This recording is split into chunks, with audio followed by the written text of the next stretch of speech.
First পার্টের পর আজকে আমি আপলোড করতে চলেছি সেকেন্ড পার্ট। তো আগের পার্টেই আমি যেরকম বলেছিলাম যে আমরা হ্যাভলক থেকে নেইলে যাচ্ছি, তো সেরকমই আমরা পৌঁছে গেলাম নেইলে গিয়েও তো বৃষ্টি শুরু হয়ে গেল, পুরোই মজাটাই পুরো মাটি হয়ে গেল, কিন্তু জলটা কিন্তু ভীষণ সুন্দর। তো আমরা ক্রুজ থেকে নেমেই গাড়িতে করে আবার চলে গেলাম আমাদের হোটেলে। আজকে নাইট স্টেটা কিন্তু আমরা এখানেই করব। হোটেল থেকে চেঞ্জ করে আমরা আবার বেরিয়ে পড়লাম ঘুরতে বেরোবো বলে। তবে সারাদিন এত বৃষ্টি না, একটুও ভালো লাগছিল না আজকে। প্রথমে আমরা চলে আসলাম ভরতপুর বিচে। এখানে বাবা মারা ঠিক করেছিল যে আমরা ফাইনালি এসে ভাটায় যা অবস্থা, তাতে কিন্তু কথা হলো যে এত বৃষ্টি হচ্ছে না, ভীষণ যাই হোক তার মধ্যে আমরা ঠিক করলাম যে এখানেও কিছু ওয়াটার স্পোর্টস আছে, তার মধ্যে আমরা স্পিড বোটে উঠবো। কিন্তু তার ভিডিওটা আর করা হয়নি কারণ প্রচণ্ড বৃষ্টি হচ্ছিল। জলটা ভীষণ পরিষ্কার এই জায়গাটাতে।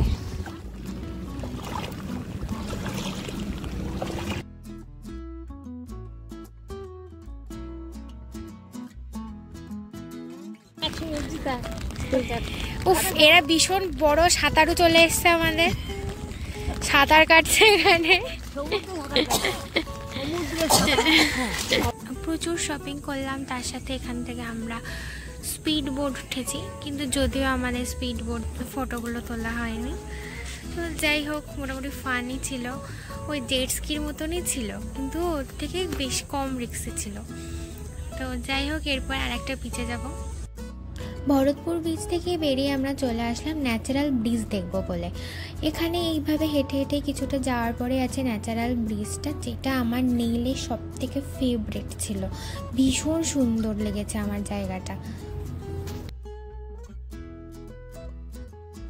এই ন্যাচারাল ব্রিজে গিয়ে আমরা একটা গাইড নিয়েছিলাম, যে মোটামুটি আমাদের 1500 টাকা নিয়েছিল। আর এখানে কিন্তু গাইড নেওয়াটা খুব ইম্পর্টেন্ট, নাহলে কিন্তু এখান থেকে দেখে কিছুই বোঝা যাবে না। তো এরপরে গাইডের সব কথাগুলো আমি মোটামুটি রেকর্ড করেই রেখেছিলাম। এটা প্রথমে দেখে আমি ভেবেছি গোবর, এখানে নেই, মানে অন্য দেখি ভিলেজ সাইডে আছে। এগুলো সব ডেড হয়ে গেছে, মরা কোরাল। কোরাল হচ্ছে একটা সি প্লান্ট, সামুদ্রিক গাছপালা। কোরাল একে বেঁচে থাকার জন্য 24 ঘন্টা কন্টিনিউ জল প্রয়োজন। এখন এসে আবার চলে যাবে, এরকম হলে বাঁচবে না, মরে যাবে। কন্টিনিউ 24 ঘন্টা ডোবা থাকলে কোরাল বেঁচে থাকবে। এটা খারাপ হয়ে গেছে। মুক্ত এখানে আছে, মুক্ত কী দিয়ে হয় কীভাবে আমি আপনাদের দেখাবো সামনে, এটা জ্যান্ত দেখাবো। কোরাল রিফ লাখো হাজারো বছর আগে কোরালটা জলের নিচে ডোবা ছিল, তখন বেঁচে ছিল, জীবন ছিল। ঢাকা ঢাকা জমি দিয়ে ব্রিজের মধ্যে শেপ নিয়েছে। ব্রিজ যেমন এরকম এসে এরকম নামে, এটা ওদের এই নাম দিচ্ছে ন্যাচুরাল ব্রিজ। এটা ন্যাচুরালি ফর্ম নেয়। এর নাম হচ্ছে মাউন্টেন কোরাল।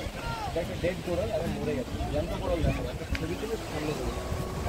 জ্যান্ত কি মরা, এটা ন্যাচারাল কালার, ন্যাচারাল ডিজাইন, মৌচাকের মতো দেখতে, দেখছেন? নাম হচ্ছে হানিকম কোরাল। এখন জলের নিচে অক্সিজেন প্রোভাইড করে। মাছ, অ্যানিমালস সব কোরালসের আশপাশে ঘুরবে, কেন কি এখানে অক্সিজেন পাচ্ছে, খাবার পাচ্ছে। কোরালসের গায়ে একটা স্লাইমি লেয়ার থাকে, শ্যাওলা টাইপের, ওটা খেতে ভালোবাসে মাছ। এই কারণে সবসময় কোরালসের আশপাশে মাছ থাকে। মাছ সামনে দেখাবো, এখানে নেই। এখানে দুটো একটা আছে। টিকটিকির লেজের মতো টেন্টিকেল, যদি ছিঁড়ে যায় আবার বেরিয়ে আসবে 10 দিনের মধ্যে। স্টারফিশ, এই মাছটা স্টারফিশ ওপেনে কখনো আসে না। আপনারা এগিয়ে আসুন স্যার।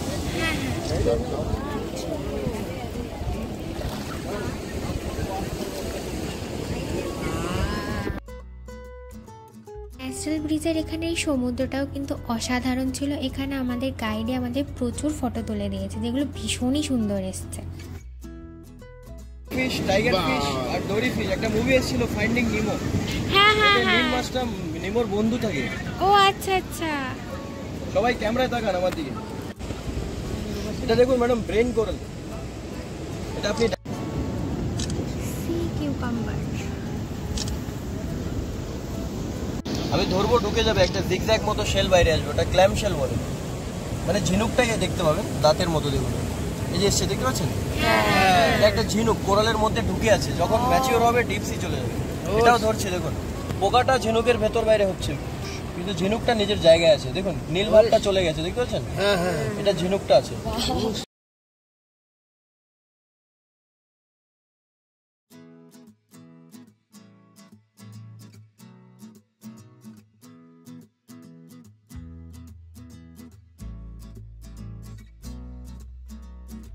পলিশ করে সাদা হয়ে যাবে, এখানে একটা ছিদ্র করবে তারপরে বাজবে।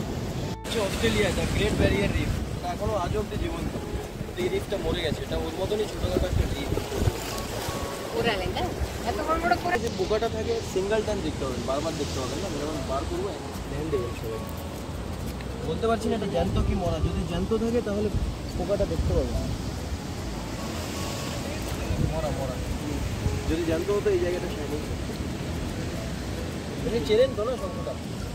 হ্যাঁ, এখানে একটা ছিদ্র করবো তারপরে বাজবে, ন্যাচারাল শঙ্খ।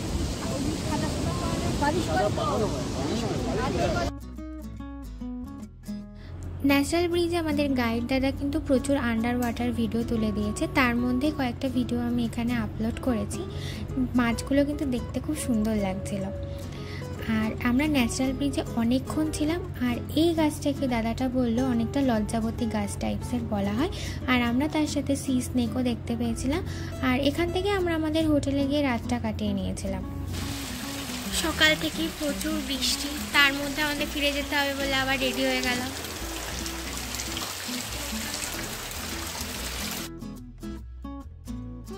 পরদিন সকালে উঠে রেডি হয়ে আবার আমরা জেটিতে চলে গেলাম, কারণ আমাদের এখান থেকে ফিরতে হবে পোর্ট ব্লেয়ারে। যদিও আমরা বেরোনোর সময় দেখলাম যে আজকে বৃষ্টিটা সকালে হলেও পরে থেমে গেছিলো।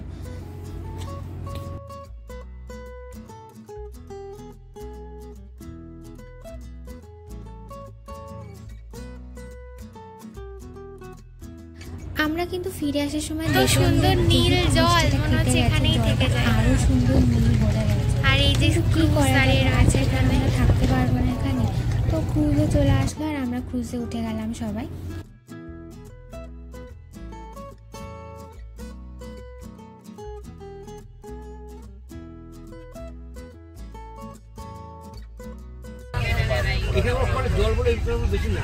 কি সুন্দর নীল জল, আমার তো ভীষণ ভালো লেগেছে, আমার যেতে ইচ্ছা করছে না এখান থেকে।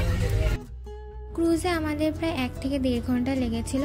আস্তে আস্তে নীল জল দেখতে আমার ভীষণই ভালো লাগছিল, কিন্তু দুর্ভাগ্য আমাদের এই যে আমাদের বৃষ্টি পিছনই ছাড়ছে না। পোর্ট ব্লেয়ারে আসার পরে দেখলাম এখানেও আবার বৃষ্টি, কি আর করা যাবে, তার মধ্যেই ঘুরে বেড়াতে হবে আমাদের।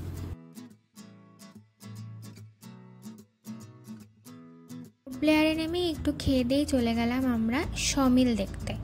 এখানেও ছাতা মাথায় দিয়ে ঘুরতে হচ্ছিল, আর এখানে গিয়েও কিন্তু আমরা গাইড নিয়েছিলাম। গাইড না নিলে কোনোভাবেই সমিলের মধ্যে কি আছে সেটা কিন্তু বোঝাটা একেবারেই পসিবল না।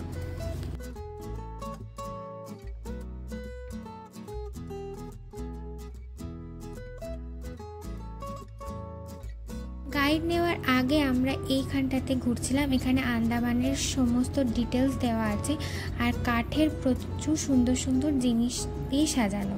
এই জায়গাটা ঘুরতে আমাদের ভীষণই ভালো লাগছিল, আর কাঠের টেবিলগুলো তো আমার জাস্ট অসাধারণ লেগেছে। মানে এত সুন্দর ডিজাইন, আমার তো মনে হচ্ছিল কিনে নিয়েই চলে আসি, কিন্তু প্রচুর দাম এখানে জিনিসপত্রগুলোর।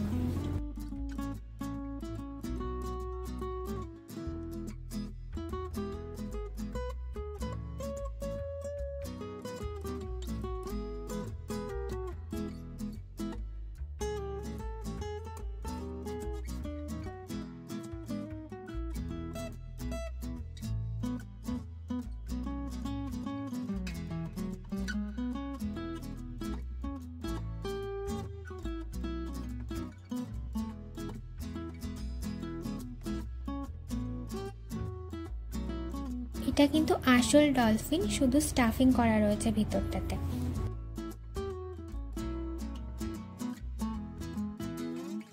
এটা হলো একটা বোম পিট। এখানটাতে বোম ফেলার ফলে পুরো জায়গাটা পুরো গর্ত হয়ে গেছে, দেখে মনে হচ্ছে একটা পুকুর।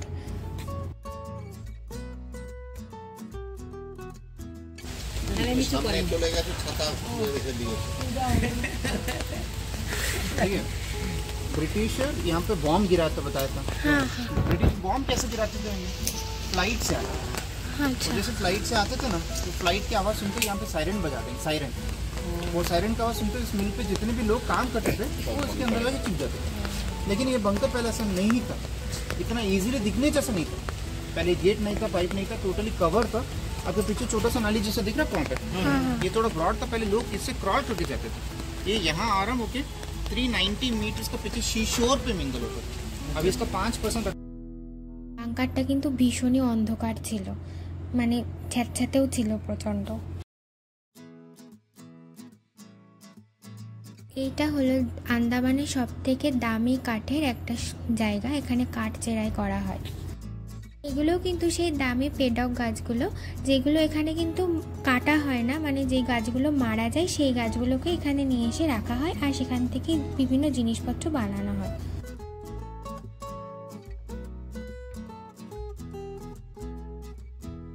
সমিল থেকে বেরিয়েই আমরা আর হোটেলে ফিরলাম না, তো চলে গেলাম এখান থেকে ডাইরেক্ট চিটিয়া টাপু।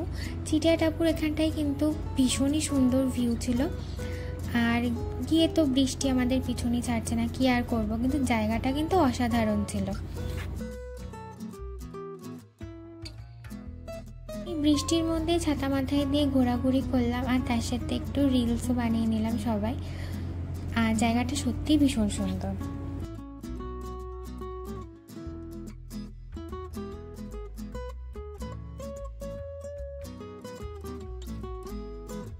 চিড়িয়া টাপু থেকে ফিরতে ফিরতে আমাদের কিন্তু রাতই হয়ে গেছিলো, তো রাত্রিবেলায় বেরিয়ে আমরা একটু শপিং করে নিলাম, কারণ আর সময় আমরা পাবো না। তো শপিং করার পর রাত্রিবেলায় খেয়ে দিয়ে ঘুমিয়ে পড়লাম, কারণ কালকে আমাদের যেতে হবে পাড়া ট্যাঙ্কি একদম সকাল সকাল উঠে। নেক্সট দিন সকালে আমরা সবাই গাড়ি করে বেরিয়ে পড়লাম পাড়া ট্যাঙ্কি যাব বলে। আমরা ট্রাইবাল এরিয়াতে প্রায় পৌঁছেই গিয়েছি, কিন্তু এখন 7টা বাজে, এখান থেকে 9টার সময় গেট ছাড়বে। 2 ঘন্টা কি করব জানি না, ভীষণ ঘুম পাচ্ছে। সবাই আমরা হেঁটে হেঁটে ওই জন্য সামনেটা মন্দিরে, জানি না মন্দিরের মধ্যে আদৌ কি আছে, কেউ তো নেই দেখছে, মাত্র দিয়ে দিয়েছিল। আর এটা মোটামুটি ভালোই, আর এর ভিতরে গেলে ভিডিও বা ফটো তুলতেও পারবো না, তো এখান থেকেই যা করার করতে হবে।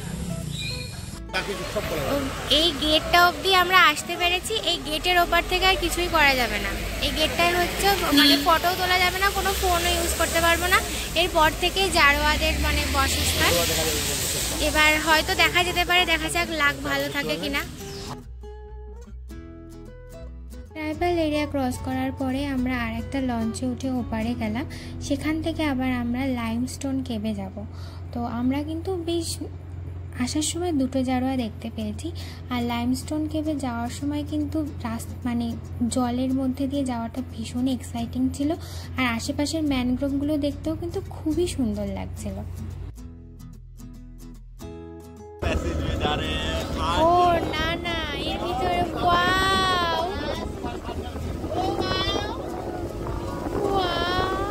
এবার এই গেটার মধ্যে ঢুকবো আমরা, সেরা।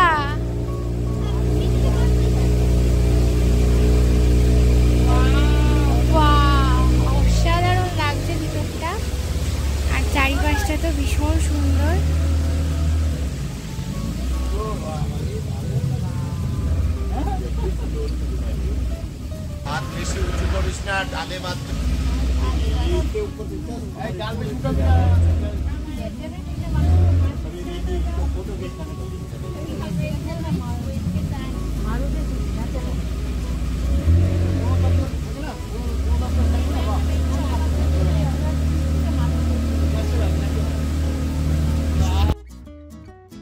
স্পিড বোটে নেমে আমাদের আবার হেঁটে যেতে হবে 1.2 কিলোমিটার।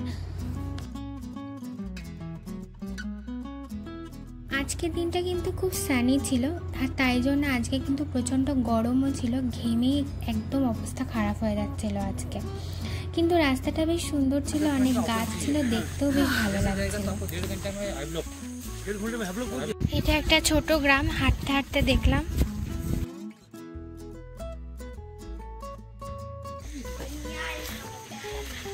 আমরা এবার কেভের প্রায় কাছাকাছি চলে এসেছি, এবার ঢুকেই গেছি।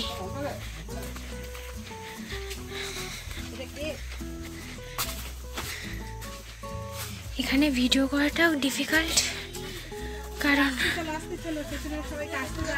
পা স্লিপ করে যাচ্ছে এখানে। আমরা এসেছি এখন আন্দামানে। আন্দামানে আমরা পাড়া ট্যাঙ্কি থেকে একটা কেভে এসেছি। কেভ জায়গাটা খুব অপূর্ব সুন্দর। ওই যে আমাদের মেন কেভটা দেখা যাচ্ছে এখানে। কেভটা ভীষণ সুন্দর। আমি ফার্স্ট কোনো কেভে আসলাম এইভাবে।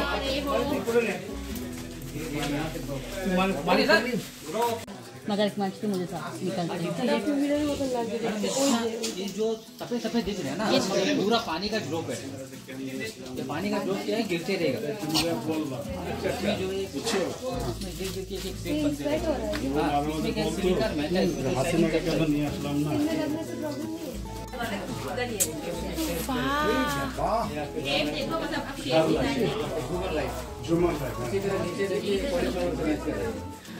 আমরা পুরোপুরি এবার কেভের মধ্যে চলে এসেছি। जो जैसे लगते हैं जो की शेप में दिखेगा। हाँ तो फोटो लेना ले लीजिए।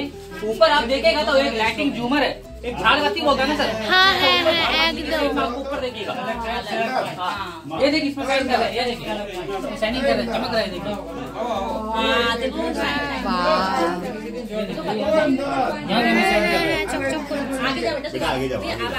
से नीचे बढ़ता है, इसको सेलेक्ट टाइट कहते हैं। ये दोनों जुड़ेगा तो एक पिलर रॉक बोलेगा। उसको पिलर बनने के लिए थोड़ा साल लगेगा। ये पहले पूरा व्हाइट था, इसको चू चू के देखिए काला पड़ गया। हाँ, ऊपर आप जिसा देखेगा समुद्र में जो कोरल्स होता है ना, कोरल्स ऊपर देखिए पूरा कोरल्स की शेप में दिखेगा। जल पूरी जैसे टुक टुक टुक सिंक यही गुफा के ऊपर जो है, हम लोग को जो ऑक्सीजन मिलता है इसी को वजह से हम लोग को मिल रहा है। ये बंद हो जाएगा, ऑक्सीजन मिलना बहुत मुश्किल है। ये ऊपर जो पेड़ का पत्ती दिख रहा है ना सर, ऊपर से धूप का रोशनी मारने सिस्टम ये काला हो गया। यहाँ पहले व्हाइट का धूप के कारण से काला पड़ गया। ऊपर से क्या बारिश का पानी भी गिरते रहते हैं। अच्छा अच्छा। हाँ हाँ हाँ लोटस।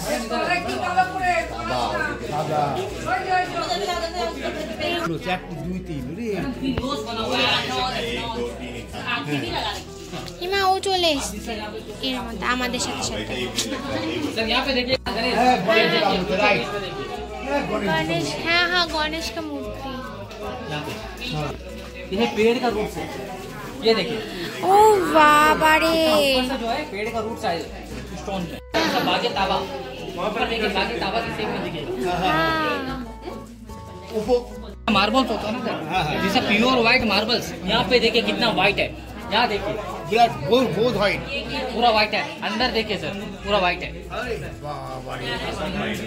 ये मार्बल्स की शेप में दिखेगा सर, प्योर व्हाइट मार्बल।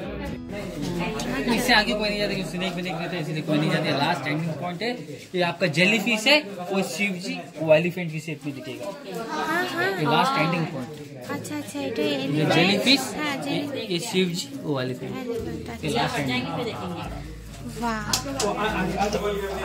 আস্তে। হ্যাঁ এই যে সবাই আছি আমরা, একটু ডিসাইড করে দাও একটু। হ্যাঁ কেভে যাওয়ার জন্য কিন্তু আমাদের একজন গাইড ছিলেন।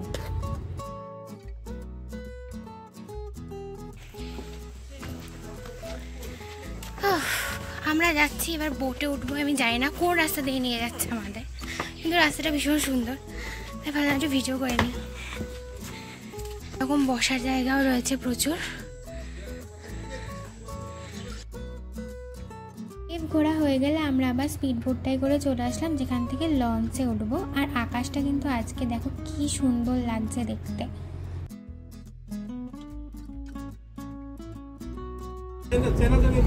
আকাশটা এত ভাল লাগছে দেখতে, একটা ফটো না তুলে পারলামই না। চারিদিকে দেখো গাছপালা। আমরা প্রচুর জারোয়া দেখলাম। তো যাই হোক, তারপরে আমরা এখন গাড়ি করে বাড়ি হোটেলে ফিরছি। আমাদের ট্যুর মোটামুটি কমপ্লিট, আর কালকে আমাদের ফ্লাইট আছে।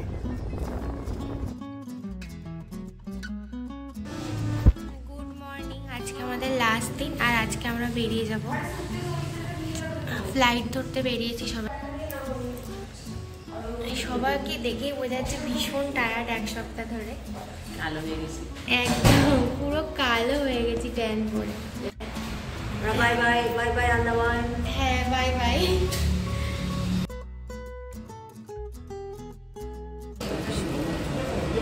এয়ারপোর্টে চলে এসেছি, আর আমাদের ফ্লাইট হয়তো ওখানেই রয়েছে। এই যে আমাদের প্লেন এয়ার ইন্ডিয়া।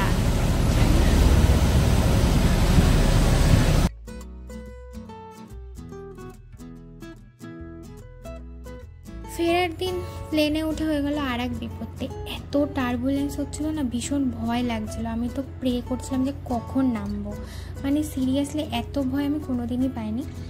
তো যাই হোক, খাবার তার মধ্যে দিয়ে গেল।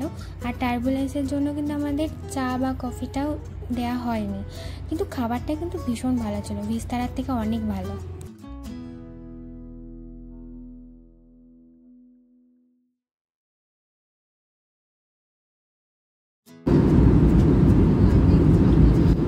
এত টার্বুলেন্সের মধ্যে এই জায়গাটা ভীষণ সুন্দর লাগছে দেখতে।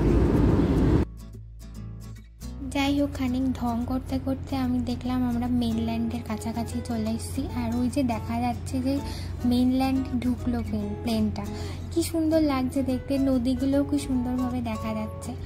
তো যাই হোক, তারপরে প্রায় 15-20 মিনিটের মধ্যে চলে আসলাম দেখা যাচ্ছে। তো আমাদের কলকাতাটা ভীষণই সুন্দর লাগে দেখতে, আর ওই জন্য অনেক ভিডিও করে নিলাম, ভীষণ সুন্দর লাগছিল দেখতে।